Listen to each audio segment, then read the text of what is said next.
برمودا مثلث د شمالي امریکا څخه د شمالي اتلانتیک بحر یوه برخه چې په هغه کې له 50 څخه زیاتې کښتۍ او 20 الوتکې په مرموز ډول ورکې شوي دي. هغه سیمه چې سرحدونه یې په نړیواله کچه نه دي توافق شوي یو مثلث شکل لري چې تقریبا د فلوریډا له اتلانتیک ساحل څخه تر برمودا پورې ټاپوګانو ته رسیږي چې د لوی انټلس په نوم پیژندل کیږي.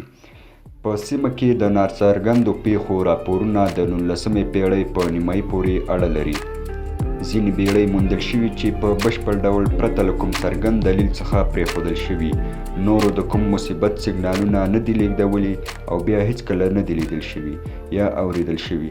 د الوتکې راپور ورکړل شوی او بیا یې ورکه شوي او ویل کیږي چې د ژغورنې ماموریتونه په سیمه کې د الوتنې پر مهال ورک شوي. په هر صورت ویجاړ شوي نه دي موندل شوي او ځینې تیورۍ د تکرار اصلاح تشریح کولو لپاره پرمختللي دي. که څه هم د دې ورکېدو لپاره د فوق‌العاده لاملونو تیورۍ شتون لري، خو جیوفیزیک او چاپیریال عوامل ډېر احتمال لري.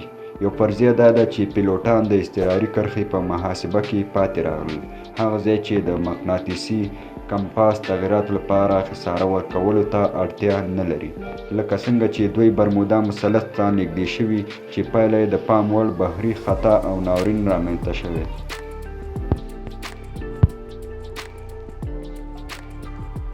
بله مشهوره تیوري دا ده چې ورکې شوي کښتۍ یا روږد څپو په نوم ورزول شوي، کوم چې لوی څپې دي، په کولی شي تر 10.5 مترو یعنې 100 فوټو پورې لوړوالي ته ورسیږي او په تیوریکي لحاظ دومره قوي وي چې د کښتۍ ټول شواهد له منځه یوسي. یا یوه الوتکه د برمودا مثلث د اتلانتیک بحر په یوه سیمه کې موقعیت لري چیرې چې طوفانونه له څو لارښوونو سره یو ځای کیدی شي. د بدو څپو د رامنځته کیدو احتمال ډیر کوي. د سمندري او اتموسفیر اداره NOAA داسې هیڅ شواهد شتون نه لري چې د برمودا مثلث کې د بحر د بلې هرې لویې ښه سفر کولو ساحې په پرتله د ډیرې فریکونسۍ سره پر اصرار ورکړل شوي وي او کشتۍ او الوتونکي د مثلث له لارې سفر ته دوام ورکوي پرته له پیښې.